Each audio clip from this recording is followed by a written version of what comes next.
各位球友大家好，我是乒乓球小乙老师。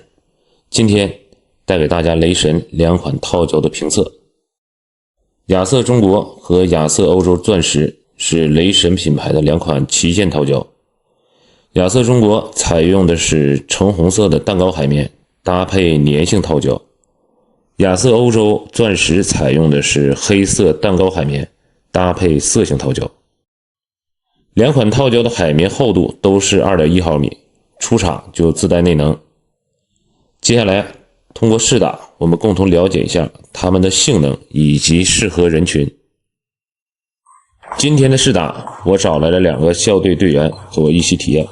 这期视频我也是综合了我们3个人的共同感受。先来说说亚瑟中国这款套胶，初上手就能够感觉到击球很通透，和狂飙、奔腾这种高密海绵搭配粘性胶皮的套胶完全不是一个感觉。这款套胶的海绵并不算硬，胶面也不像狂飙那么粘，有点像胶猛银威套胶这样的类型。这个硬度的海绵放在正手，以我们3个的发力能力，感觉稍微软了一些。虽然击球手感不错，借力较好，但是支撑还是有所欠缺。放在反手感觉刚刚好，速度和旋转相对来说比较均衡。其实正手打习惯了狂飙、奔腾这类国产的粘套，除了感觉亚瑟中国海绵软以外，上手还是比较容易的，不需要太长时间的适应，而且无论是攻球还是拉球，都比传统国产粘套要更加省力，使用5分力左右就可以打透套胶。当然拉球质量由于海绵太软，还是会感觉受到一定的影响。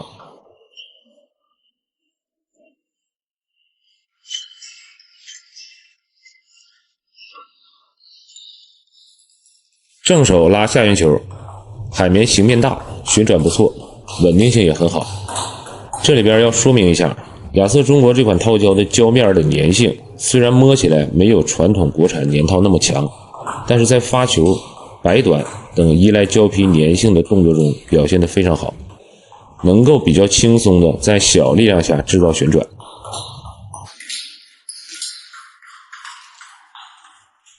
正手在防守的时候比国产粘套的借力要好，弧线长而低，但稳定性会差一些，整体感觉介于德套和国产粘套之间。接下来说一说反手亚瑟欧洲钻石，这款套胶的海绵感觉比亚瑟中国要更软一些，大概就是红双喜37度的感觉。胶面在色性套胶里算是摩擦很好的，有点半粘半色的意思。它的胶面有那种哑光的质感，这一点很像雅萨卡的雷龙、飞龙这种偏摩擦的色性胶皮。海绵在击打或者摩擦时都很通透，但是受到硬度的影响，支撑力一般，带来的好处是很通透，发力门槛不高。其实更适合那些喜欢摩擦但主动发力又不太好的球友使用。套胶的整体表现，其实我觉得更像是狂飙8-80这款，在反手撕包括反手下旋拉，海绵的形变都很好，有吞吐感，但是较好的胶面摩擦感加上稍微软一些的海绵，也会带来一定的弊端，就是和狂飙8-80一样，都是速度和借力的感受非常一般。其实它就是介于37轴和传统德套之间的产物，你需要主动的发一点力，否则就会感觉套胶虽然旋转弧线稳定性都不错，但是弧线偏短，或者说有点肉，这给对手带来的压迫感是不够的。在防守环节，速度显然没有德套快，但是稳定性就会好很多，比狂飙这种粘套还是要轻松一些，算是比较均衡。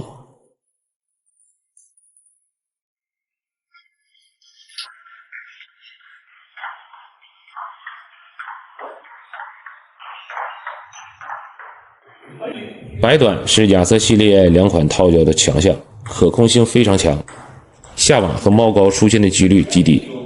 视频中我的队员使用的是超级张继科，正手尼奥兰省，反手 D09C。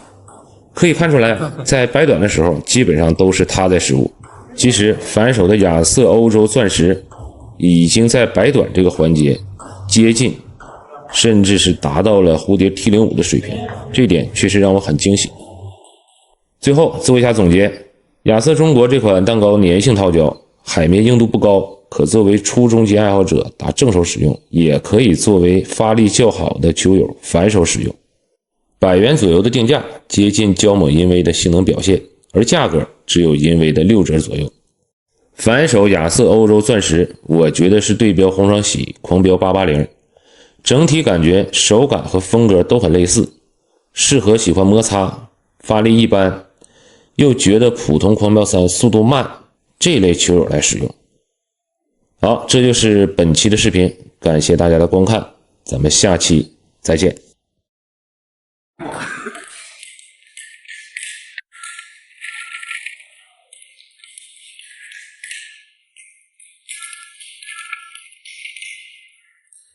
你别挡它，蹭一点它，手再盖高一点，往前蹭。对，这个感觉好。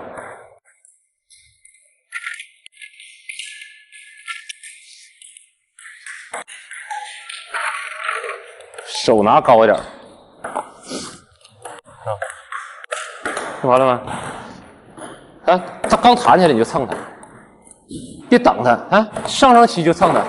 甚至上升前期就蹭，你看我使劲了吗？它就是撕啊，我也不用咋使劲完了，对不对？手低了，端起来，别等了。对了，不用怎么使劲，借点力蹭一下行了。你总是手拿低着往前不行，你高一点，盖着点它撕，盖着点撕。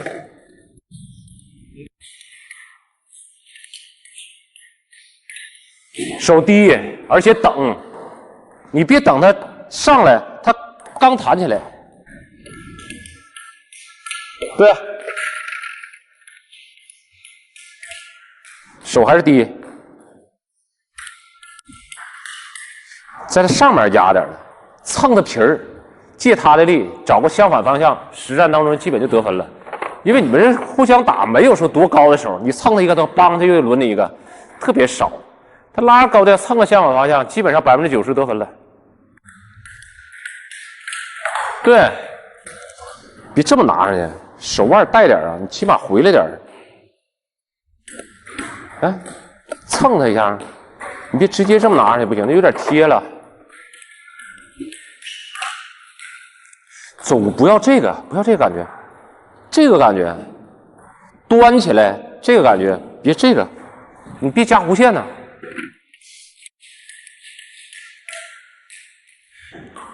你总是像在快撕的时候这么加弧线，因为它过来是个强的上旋球，你就不能再加弧线了，高一点往前，你不蹭，蹭。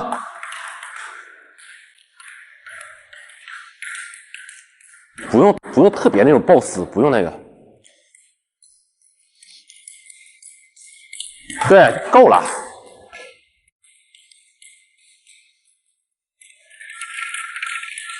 实战比你贴还稳，贴的时候有时候手一紧张就虚了。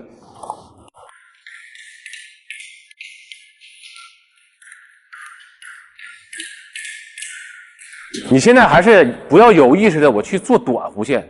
球在这儿呢，我本来应该引拍到这儿，你现在引拍到这儿，引拍到这儿了怎么办？我就让它弧线短一点吧，那不行，你加一点力，高一点，手高一点，能明白我表达的意思不？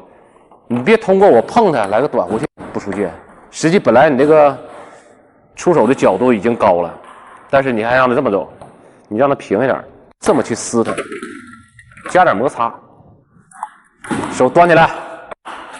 是这个感觉，再早一点，别太晚。对了，端起来手，对，这个吃的好，就这个比例够了。端起来，对，才少了点主动发力的感觉。对，可以，没事。对了，主动发力，手又低了哈。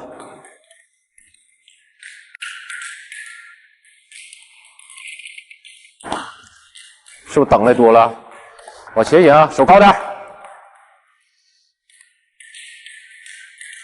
对对对，是这意思。蹭它，主动蹭。对。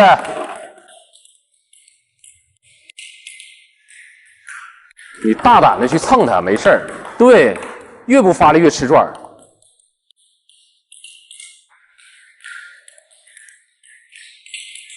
特别好啊，这吃住球了。可以，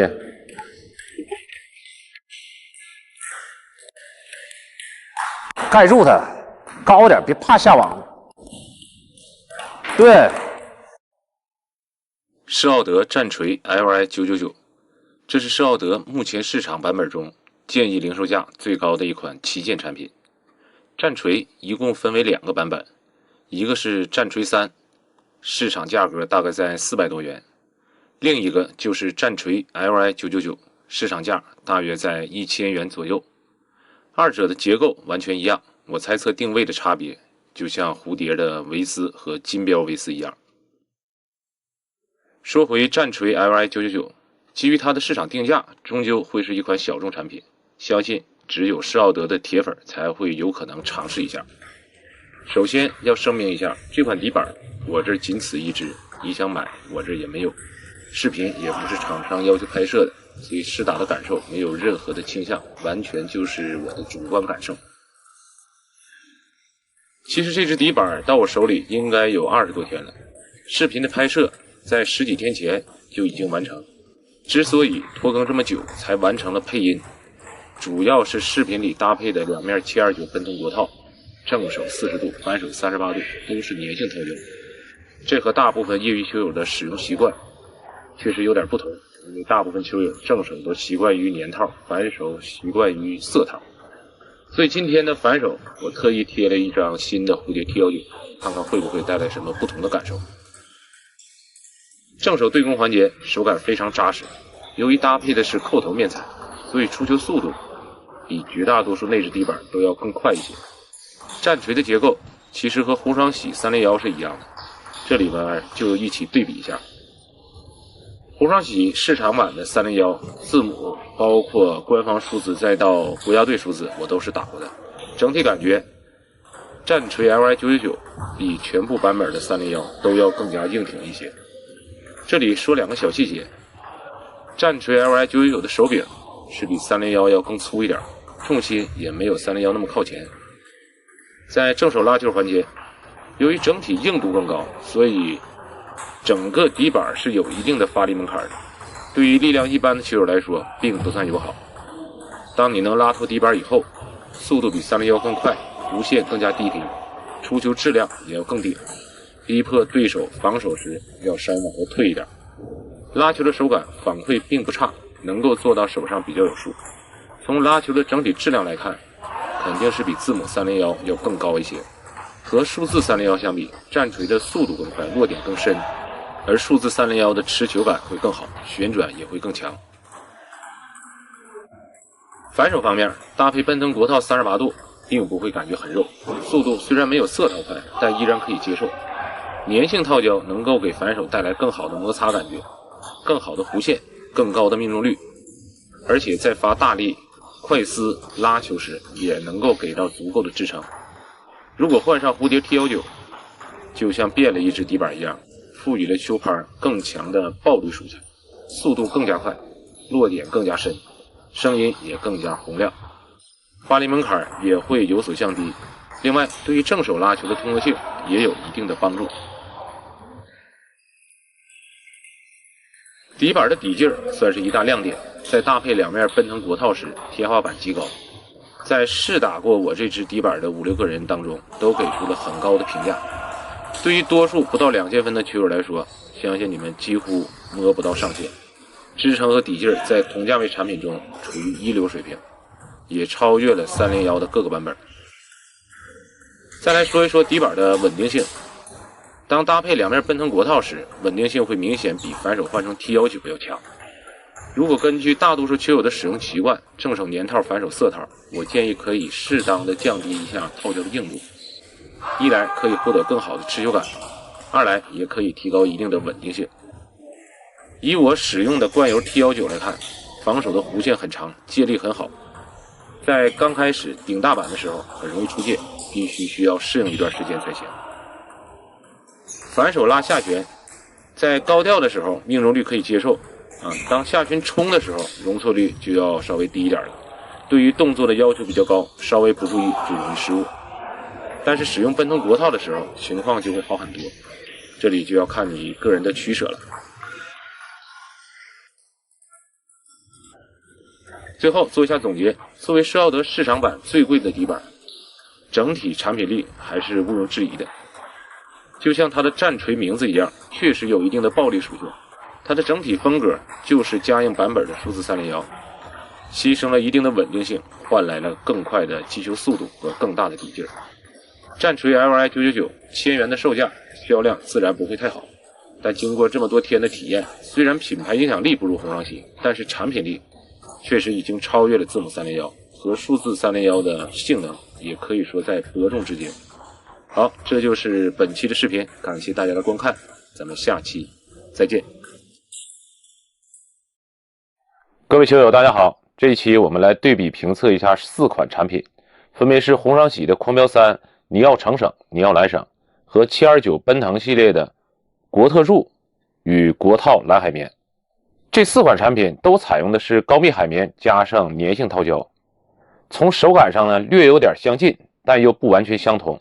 我们先说大家比较熟悉的红双喜这2款，尼奥成省和尼奥蓝省到底有什么区别呢？成海绵相对来说出球速度更快，更脆弹一点，发力门槛呢也会更低一点。尼奥蓝省强在它的旋转和支撑。奔腾国套和奔腾国特助这2款产品，国套的胶面更粘，摩擦更好，退台之后呢拉球的力量也会更大一些，而国特助的胶面没有那么粘，那么出球速度就要更快点，发力门槛也要略低一点。那么这4款产品其实有一定的相似之处，奔腾的国套蓝海绵就相当于尼奥蓝省，奔腾的国特助就相当于尼奥成省。注意这里边我说的是相当于并不是说手感的性能完全一致，就是奔腾国特助这款产品它还是更接近于粘套和色套之间，尼奥成省也是有点这种感觉。对比了同一个品牌的2款产品，我说一说奔腾和狂飙之间的区别。那这4款产品相对比，奔腾呢整体来说摩擦是不如狂飙的，出球速度是比狂飙要快的，对膨胀油的依赖性，奔腾2款产品是比狂飙那2款产品依赖性要更小。从支撑这个角度来说，狂飙这2款产品是要胜过奔腾的。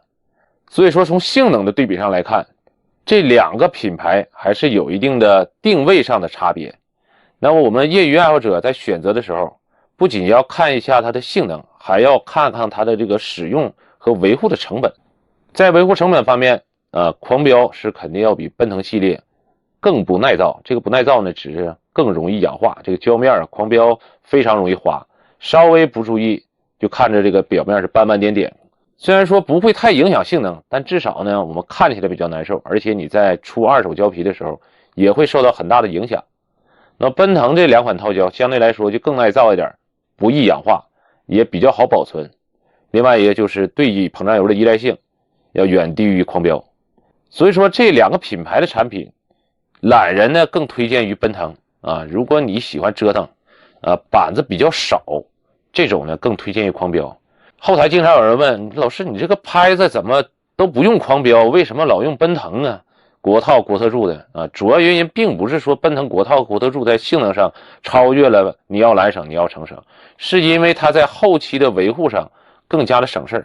当你手里有10多只拍子的时候，有时候1个月你就打1次，你发现顶多打2次就需要刷油了，那这个相对来说就不太合适了，你的时间精力都用在刷油上了，那么你刷几回之后，这块套胶基本上就废掉了。所以这里边统一给大家回复一下。那么对于普通的业余爱好者来说，如果你追求极致的性能，相信还是狂飙的性能要更高一些。那么很多的球友，我们消费的时候，因为花的都是自己的真金白银，后期维护呢都是自己的时间成本。有的时候你选择奔腾，在性能上稍微做一些妥协，那会给你的后期带来更多的便捷。好，这就是本期的视频，感谢大家的观看，咱们下期再见。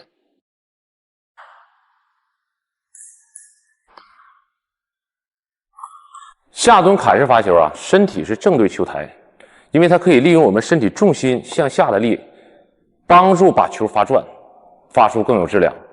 那么下蹲砍式发球啊，它其实有一定的缺点。首先呢，就是还原比较慢，因为我们动作幅度大，重心从高到低，再到低到高，那么整个过程呢，我们也比较耗费体力，尤其是年龄大一点的，其实不太适合学下蹲啊，对膝关节的损伤可能会比较大一点。如果你练多了啊，腿也比较疼啊，膝盖也比较疼，这是很正常的现象。那么勾手发球呢，因为身体重心的起伏并不是太大，那我们能不能把这个勾手发球和下蹲砍式发球二者相结合，来提高发球质量，包括我们业余选手的这种便利性或者说可接受度都会有一定的提高。半下蹲砍式啊，身体是半蹲啊，就是说重心有从高到低，有点这种砍的感觉。但是呢，动作幅度又没有那么大，膝关节的弯曲程度也没有那么大的变化。从站位来讲，跟勾手发球没有什么区别，只是抛球的时候，勾手呢可能是提肘，对吧？那么我们在下蹲砍式发球的时候，比较明显的特点就是板头要比你的肘要高一点，这叫砍，对不对？从上到下叫做砍。那么这个时候我们的引拍就不能像勾手是把肘抬起来了，应该是把拍起来啊。这样去砍，它从上到下的幅度并没有那么大，或者是我们看着并没有那么明显，整个过程还是从后到前的多，这种感觉。从抛球开始，同时我们进行引拍，包括重心的转换啊，比如说在抛球前，我们重心在两腿之间，球抛起来的同时，我们重心逐渐向你的右腿或者叫你的身体右后方去倒。这个倒你肯定要右肩要低一点，这样你才能把拍子拿起来，对吧？我们引的时候呢，也不用像下蹲砍式发球那样引到我们的右耳附近，这个呢，板头基本到你的肩膀附近就可以了，不用再高了啊。尤其你刚刚开始学的时候，动作幅度越大，你越不容易掌握。那我们接触球的位置，因为这是一个逆旋转的方向，肯定是接触球右侧方。如果是右侧下，那我们砍的就是侧下旋；接触到球的右侧上部，那就是侧上旋。其实发力方向都是这种方向发力。我先讲侧下旋啊，砍的时候多以向前为主，不管是发侧下还是发侧上，记住了，我们发球永远不要太向下用力。这就好比我们篮球的运球，你越向下用力，球反弹的越高，你就越难控制球的弧线。所以无论砍侧下还是砍侧上，多往前走。那么这个砍式发球啊，如果你刚刚开始学，它的短球是比较难发的。你可以先从长球开始练起，我把这球发快发急，然后呢落点发开，反差发大，哎，这个在比赛当中就能出效果。我们比赛当中可能不是主要以这个发球为主，但当8比8、9比9、10比10这时候，你突然间来个这个姿势，他肯定会有点不适应，尤其你们水平差不多的情况下，一场比赛我都没怎么用，或者说我一局比赛都没怎么用，我突然间来个这个，本来在关键球的时候双方都很紧张，你这一发过去，他很容易就判断不准，或者他都不敢接，哎，这是我们练习他的目的。那回到这块儿，重心呢在引拍之后要在右腿，身体向右后方倒，勾手其实身体倒的不明显，但是你要下蹲肯定是要往右后方倒，重心压到右腿。砍的时候呢，当球落到渔网通高的时候，这个时候是正确的击球时间，或者这个时间段我们比较容易发急、发低、发快，是不是啊？重心从右腿到左腿，从右后上方向左前下方去砍那个球。这个砍的时候你注意啊，板头不要太高。如果板头太高，你接触到球在这儿的时候，那你重心就得这么低了。这个是正常下蹲的姿势了。那么这个时候呢，板头只需要稍微高一点点，哎，这种感觉它就是侧下了，这种感觉就是侧下了啊，幅度基本上就这点就行，勾手是这种感觉，是吧？这个是这种感觉。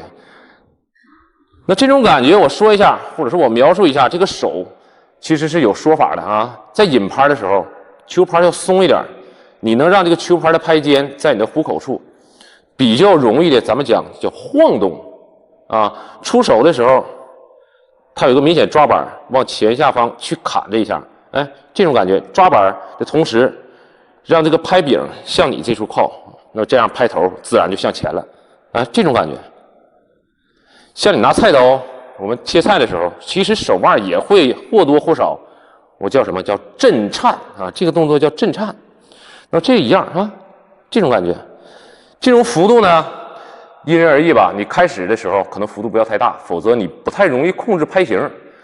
这个球比较随机，这个碰就不一定到哪儿了。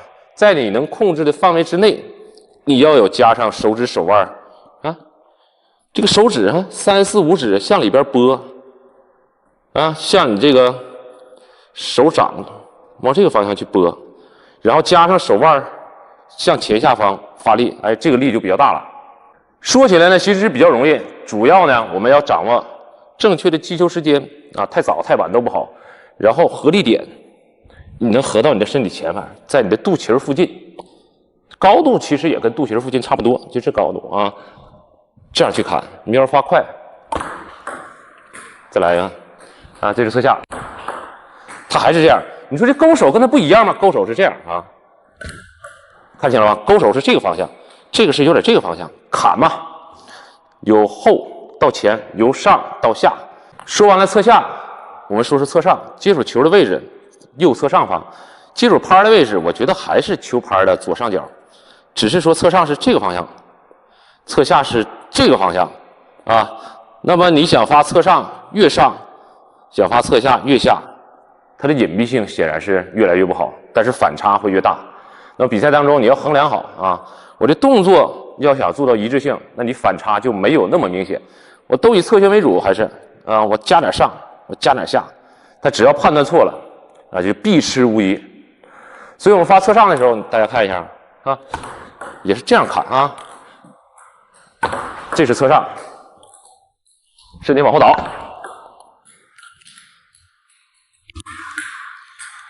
随着你水平逐渐提高，球要低一点，然后再出手，这个给对手造成的威胁就会更大。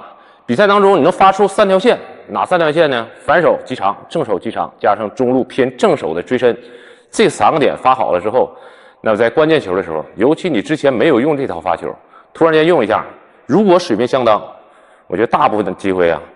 他有可能吃了，或者说给你的抢攻能创造一点机会。如果你的侧上侧下都会发了，那么你要尽量做到2者的一致性。比如说做一个假动作，让我们结束的时候球拍的拍型一样，或者说我发侧下的时候我手往上勾，发侧上的时候手往下勾，这都会在关键球的时候给对手带来一定的迷惑性，让他判断失误。比如说发侧下的时候，我往这儿砍的时候，啊，往这儿砍，我能不能加点这个？我砍完了之后能不能加点这个？哎，像不像侧上？哎，我有往上勾的这下。那我发侧上的时候，我能不能往下点？看点啊。好，我站着慢一点做这个假动作哈，先砍到这儿侧下，然后往上勾哈。再看一次哈，先砍到侧下往上勾。那么侧上呢，做的时候，先往前上砍完了之后，给出一个侧下的版型啊。啊，加点力。看清了吗？这么砍，然后这样变，这是侧上发的向侧下，侧下发的向侧上。当然，你也可以有其他的这种做假动作的方式，这都是一个人一个习惯，没有什么好什么坏。你习惯怎么发就怎么发，你觉得怎么样的假动作对对手有迷惑性，那就是对你来说这就是最好的假动作。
捷驰是今年新上市的乒乓球器材品牌，今天我们来试打它第一款底板。这款底板是和红双喜301同结构，采用的是扣头面材 RU4 立材，内置黄防碳和 RU4 大芯。这款底板的板面和手柄形状与蝴蝶基本一样，重心比较居中。今天试打的底板重量是88克。这次搭配的套胶是从我的阿波罗尼亚底板上挪过来的，正手729奔腾国特铸41度，反手蝴蝶 T05。器材的测评不能抛开价格因素，所以在开始试打之前，我先要说一说这款底板的售价是在200多元。接下来我们用这个价位的标准来看一看它的表现吧。在正手对攻环节，初上手这款底板虽然采用的是内置结构，但是可以明显感觉到扣头面材脆弹的手感，击球速度快，很通透。这种感觉会让人误以为它是一款外置底板，纤维味道很浓。虽然和红双喜301的结构一样，但是感受几乎完全不同。正手拉球速度依然很快，但是内置底板的持球感就会削弱很多。主要反应就是来球在底板上停留的时间较短，弧线很长，很低平，牺牲了一定的稳定性。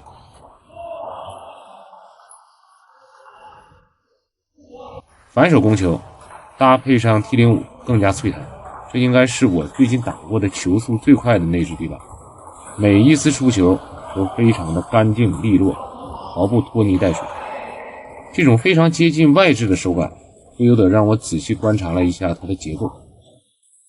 这款底板的面材比较薄，立材较厚，纤维也是很下血本，应该算是同价位底板中纤维较粗的。再加上较硬的扣头面材，这些都让底板更硬更弹。反手快撕弧线和正手拉球类似，也是牺牲了一定的稳定性，换来了更快的球速。那么落点也是比较接近于对方的底线。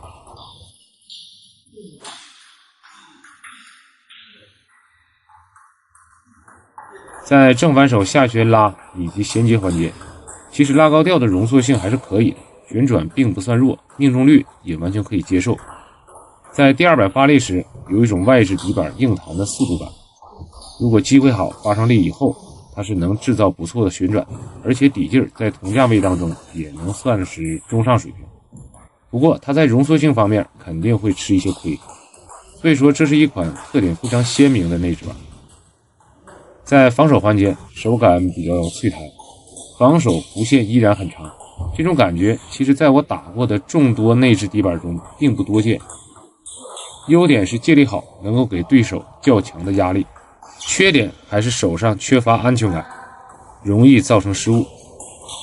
最后做一下总结，捷驰首款底板特点突出，与众不同，它弹性大，借力好，手感既通透又足够扎实。它拥有绝大多数内置底板不具备的速度感，但也牺牲了众多内置底板的持久感和稳定性。捷驰内置这几次打下来，我觉得它比较适合那些喜欢内置底板又想追求一定速度的球友来使用。好，这就是本期的评测，感谢大家的观看，咱们下期再见。咱们很多球友啊，可能知道我打过的球拍比较多啊，因为要经常做一些评测啊，一支球拍到底性能怎么样，必须要有一个横向的对比。那如果你打的球拍数量比较少呢，可能你发表的观点就不是那么客观。作为一名普通的业余爱好者，如果你单纯的是想提高技术，其实有1-2支球拍就足够用了。那么有一些球友可能对器材比较感兴趣的啊，想体验不同器材、不同性能给自己带来的不同乐趣，那么这时候呢，可能烧的球拍就比较多。今天的视频主要是和大家分享一下，如何在一堆球拍当中找到自己想要打的那一支。別怕，你像無人會代替。你把玻璃放低，請給我跪，願這邊和你有新話題。然而別叫我小心身體，放過這回憶奴隸。用你假的叹息当真的安慰，再爱一次再离开到底，难得的激情总枉费，残忍的好人都美丽，让我讲好这死结才矜贵。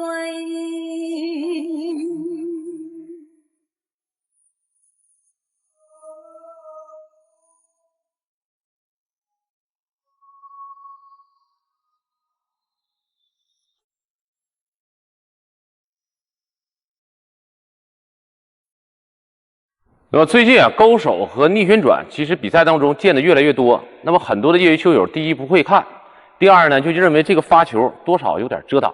那么这节课呢，针对这两种发球啊，以勾手发球为例，给大家讲解一下这个什么样的球才算是遮挡发球。现在规则的规定啊，就是我抛球的时候，全程对手能看着球，这是第一点。那么第二点就是我击球的一瞬间，球拍与球接触那个点与两端网柱形成的虚拟三角形之内，不允许有身体任何部位的遮挡。这是规则这么规定的。虽然说击球点与两端网柱形成的虚拟三角形之内不允许有遮挡，但是规则没有规定，在整个过程当中，我都能够看到你发球运动员的球拍。也就是说，我抛完球之后，这个球在外面露着。我这个右手啊，只要在抛球前，在台面以上，端线以后就可以了，不要求整个过程当中我手都在上面，那这个你发不出来质量。也就是说，我抛完球之后，我这个手我背后边啊，我揣兜啊，我放到台下边都是允许的。我只要让你看清我接触球这一下，你能看清就行了啊。那么关于勾手发球，抛球是30度以内，是不是啊？这种啊有没有挥抛？有，这个不判啊。就多说一下这个挥抛，因为勾手和逆旋转，你要这么发勾手，它是使不上劲儿的哈，所以它肯定多少有点挥抛啊。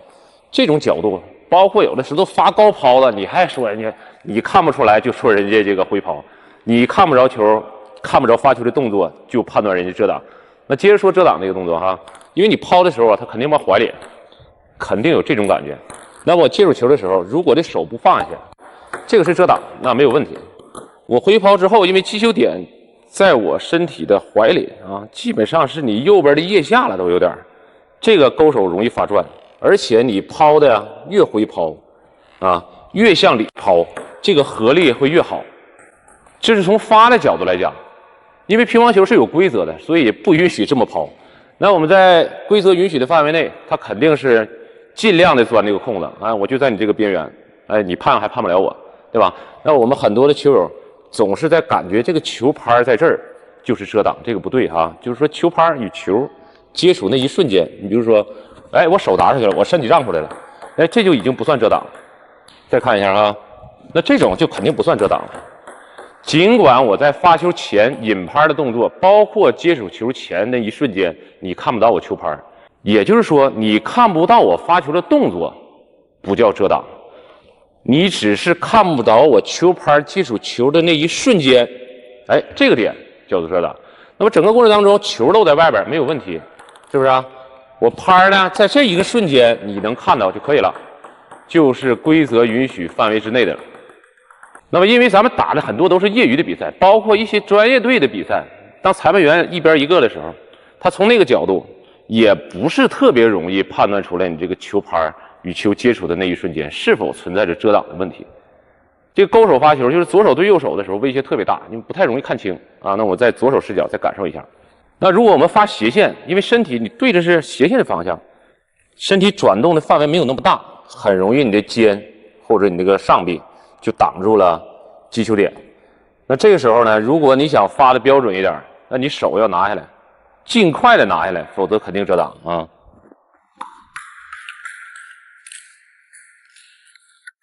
手里拿下来，对吧？这是都是侧下哈。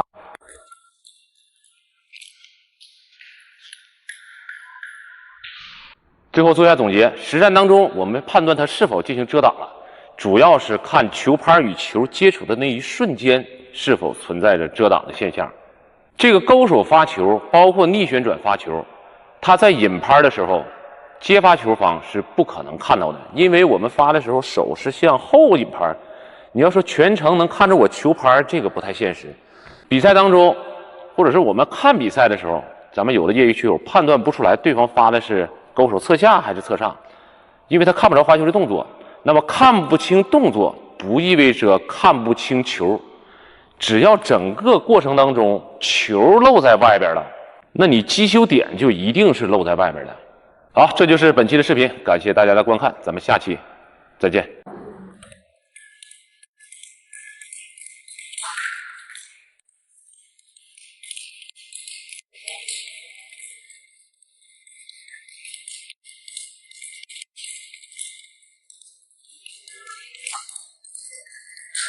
这个拧那板你要有引拍啊，不能原地搁这直接拧啊。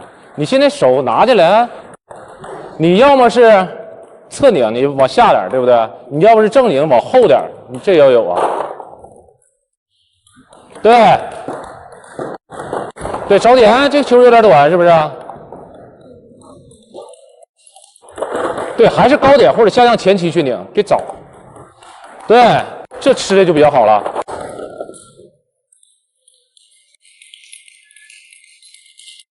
第3板没使上劲儿，要不你就快，要不你就往后退半步。对你这个点，你比方说你拧完这一板，你撕这2个之后，我想快速衔接，那我动作就要小，我要主动发力。那你撕2板之后，你侧的时候你不能太往前了，你是不是？你应该往侧面点撕，才能做出动作来。你这2个动作得匹配，或者说你这个动作和你的想法的要匹配。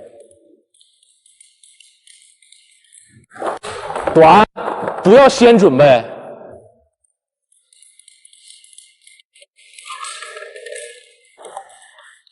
你看你又先上早了吧？第一个点找啊，半台走，来这个短，你看这个长。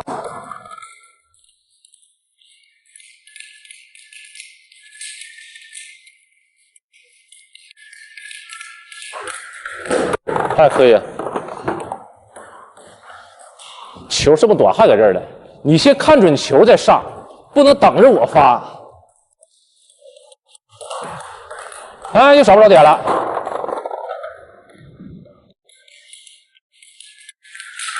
可以。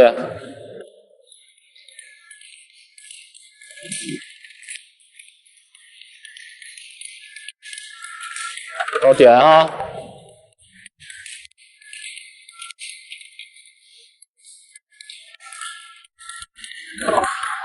不准，第一板拧稳了再跑啊！不行不行不行，你现在就怕还原不了，总是，哎呀，就跟烫手一样，这个不行，你一定要踩住了，拧完了再回来啊！你越着急，这板呢越没有数。第一板都没有，何来第2板、第3板？太大了。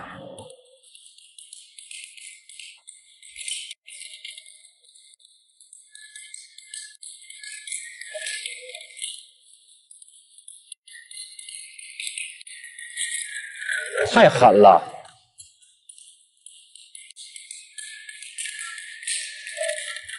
你第3板你拿身体去带，你现在第3板那我好抡圆了都要，那手都拉到哪儿去了？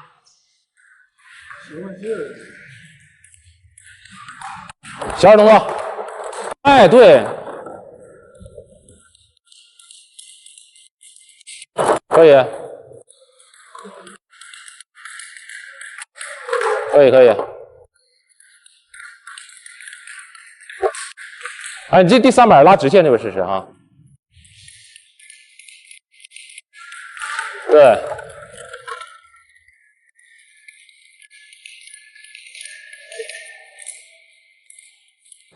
知道了。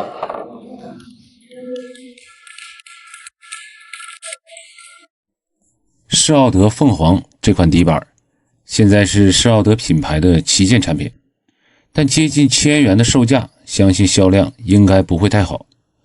今天的试打其实纯属偶然，前几天一个关系不错的线上球友让我测一测这款底板，因为其结构极为特殊，于是我决定自费买一只探究一下它的性能。这款底板是5+4的非常规设计，也就是说它一共有4层纤维。它采用的是淋巴面材、JLC 外置纤维、桐木立材、碳纤维内置和 IO4 大芯。初看它的结构，一度我以为这是一款相当暴力的底板，但事实并非如此。下面我们来揭晓答案。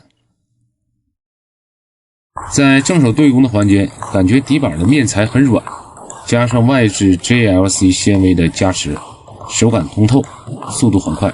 这个特性和新码的张继科 ZLC 有些类似。如果你不了解这款底板，可能会以为这就是那种很便宜的中低端外置板的感觉。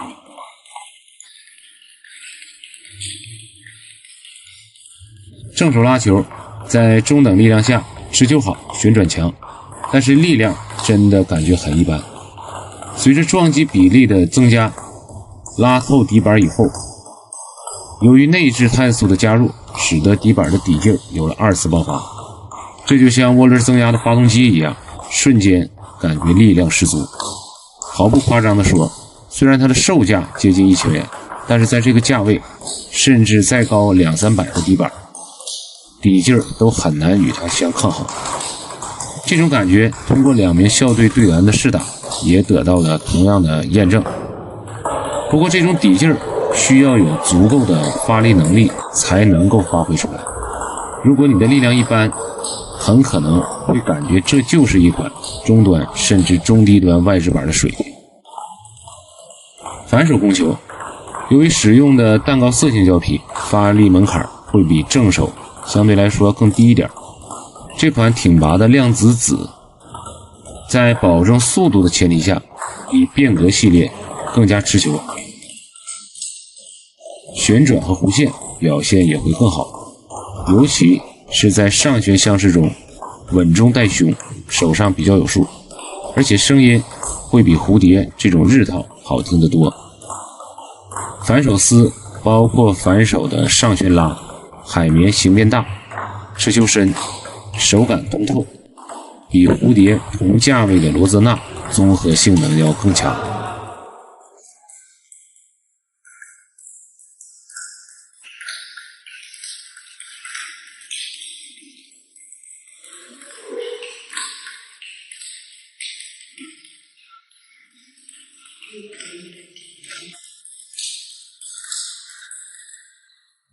在正手对拉环节，如果你的发力好，你会感觉这支底板很扎实，支撑也非常不错。对面的队员刚刚在辽宁省大学生乒乓球赛中获得男单的第5名，他使用的是 T 码超张，正手尼奥兰省40度，反手蝴蝶第 09C。 凤凰在和这种高端器材的对抗中完全不虚，底劲很大，而且大家应该可以听到声音特别清脆悦耳。在我俩交换器材之后，觉得凤凰的底劲应该在超张之上，而超张的面材会稍微更硬一些。凤凰在防守弧旋球的时候，手感依然很通透，稳定性中规中矩，弧线很长，对手表示有被顶到的感觉。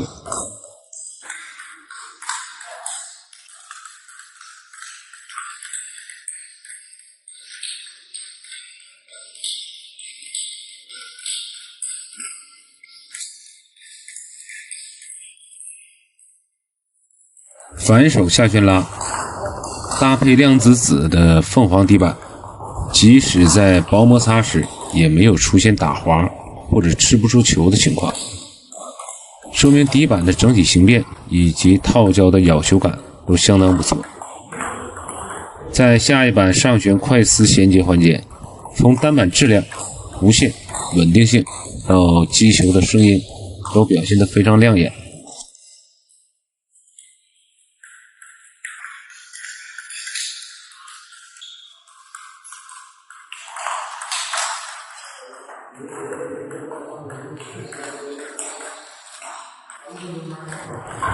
我们再来看一看正手下旋拉以及之后的上旋衔接，在旋转、弧线、稳定性等几方面都属于中上水平，这里强调一下，凤凰这款底板，据对手表示，旋转要比想象中更好，2速的加速感会在有时候让他感觉非常的不适应。买短环节，底板可控性不差，但也算不上惊艳。其实这种小球的控制更多的是依赖于套胶的性能。最后做一下总结，先说优点，施奥德凤凰手感通透，持久好，旋转强，底劲澎湃，整体性能表现相当不错。再来说一说缺点，首先肯定是它接近1000元的售价，注定会成为一款小众产品。另外，虽然它上手难度不大，但要发挥其性能，的确对使用者的发力要求不低。最后，就我自身的使用来讲，我觉得这款底板初上手的感觉有些偏软，让人有种不够扎实的感觉。好，这就是本期的视频，咱们下期再见。很多球友对于普通高校乒乓球队的水平可能比较好奇，今天就带大家走进我们大连民族大学乒乓球男队的训练课堂看一看。这4名队员小时候就像现在的乒乓球俱乐部小朋友一样，都经过了一定时间的系统训练，但是高考并没有用到乒乓球这项特长。